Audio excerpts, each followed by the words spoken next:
Consequently, so long as these interim orders are in the field, we are of the considered view that the same must be complied.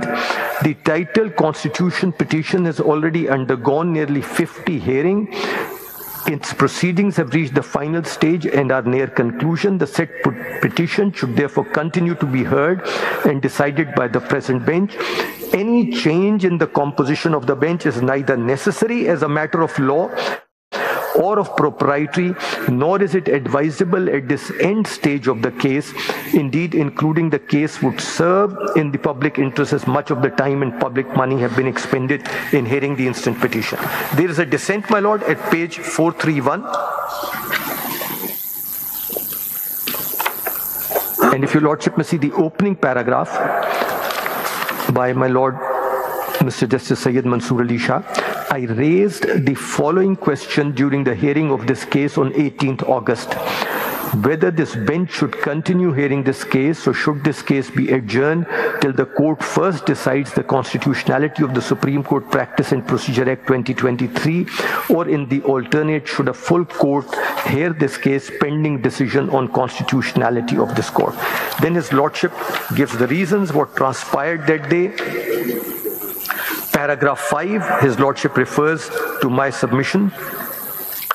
The Learned Counsel for the Federation has argued in favor of adjourning the hearing of the present case till decision on the constitutionality of the Act, or in the alternate, constituting a full court bench to hear it, mostly for the same reasons as recorded in my last order and reiterated above, and no satisfactory answer has been put forth by the Learned Counsel for the petitioner to the proposition recorded therein, that if ultimately the court upholds the constitutional validity of the Act, any decision given in the present case by this bench, which is not constituted as per the procedure prescribed in the Act, and of the strength of judges required under the Act, may arguably be quorum non juris, and thus a nullity in the eye of law. The order of my learned brothers I submit most respectfully does not address this concern either. Even they note in their order that it would clearly be presumptuous of us to assume the outcome of the above issue.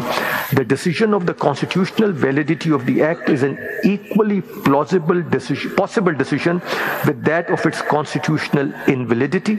It is not a presumption or speculation. No one can be sure of either of the decisions before pronouncement of the same by the bench concerned. Further, it is not the matter of compliance or non-compliance of the interim order passed by the 8-member bench, which is only of temporary nature.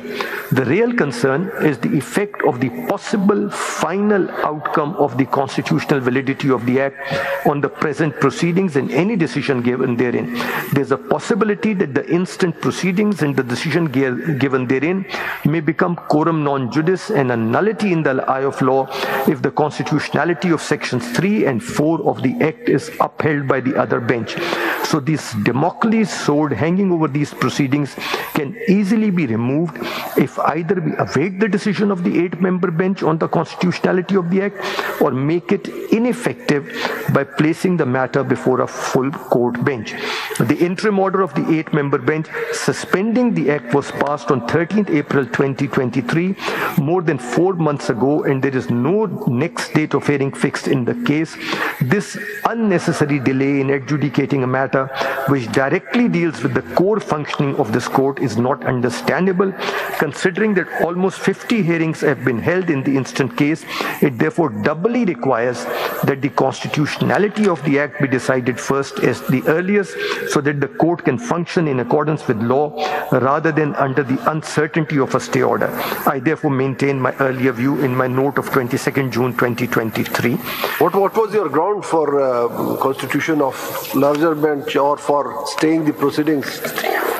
My lord, your ground, what on which? My lord, section 3 and 4 of the Practice and Procedure Act. 4 talks about interpretation of constitution. Whether any constitutional interpretation was required in this case? Yes, my lord, because they were asking for the striking down of several procedures, provisions of the NAB Amendment Act. They was on the touchstone of the Constitution. The argument being made was that it violates a number of provisions of the Constitution, the provisions relating to fundamental rights, provisions relating to Islamic provisions, provisions relating to power of and authority of parliament, provisions relating to virtually how a power is to be exercised. All of those were in question.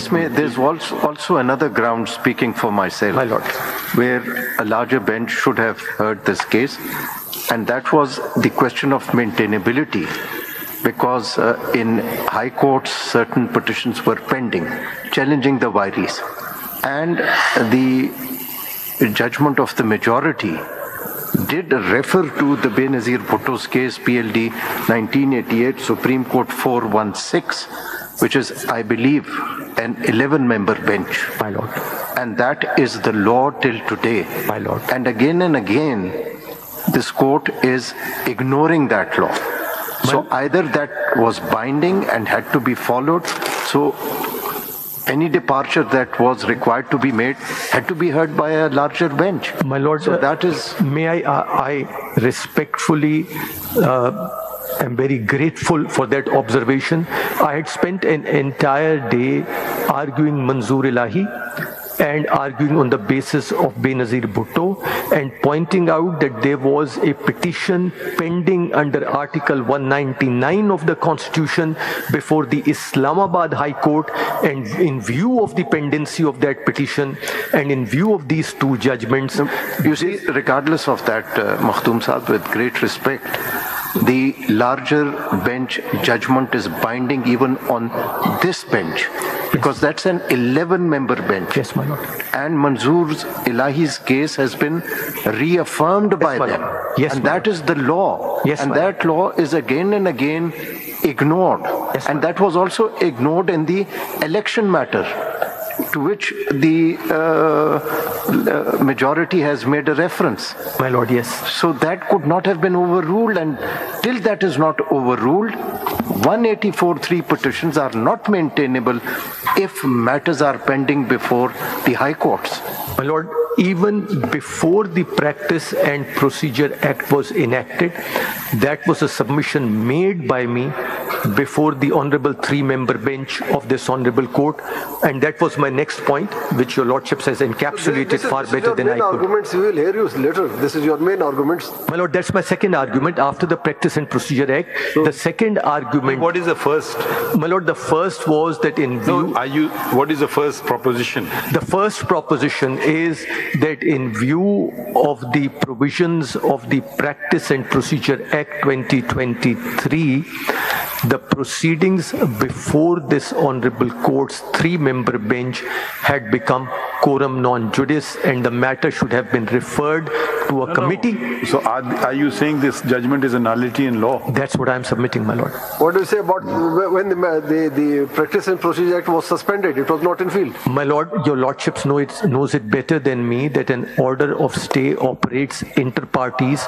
It operated between them, and my lord, Mr. Justice Syed Mansoor Ali Shah refers to my submission and encapsulates this very well, that if tomorrow this Practice and Procedure Act will be upheld, the stay order will be vacated, and for that period... So you were prescient, or was Justice Shah prescient?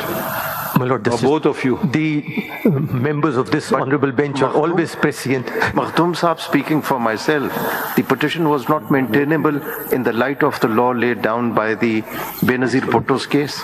My lord, and that was my submission even prior to the 2023 Act, because the Act came in between. चलिए ये एक proposition हो गया, अगला proposition. Sir, अगला proposition ये है कि on the same issue, a constitution petition under Article 199 of the Constitution, being petition number 2557 of 2022, challenging the vires of the law, was pending before the Islamabad. So I'm just thinking aloud, don't read too much into my observations. It could be that a petition comes here and someone, just to stop that, files a petition in the High Court. Okay, it could be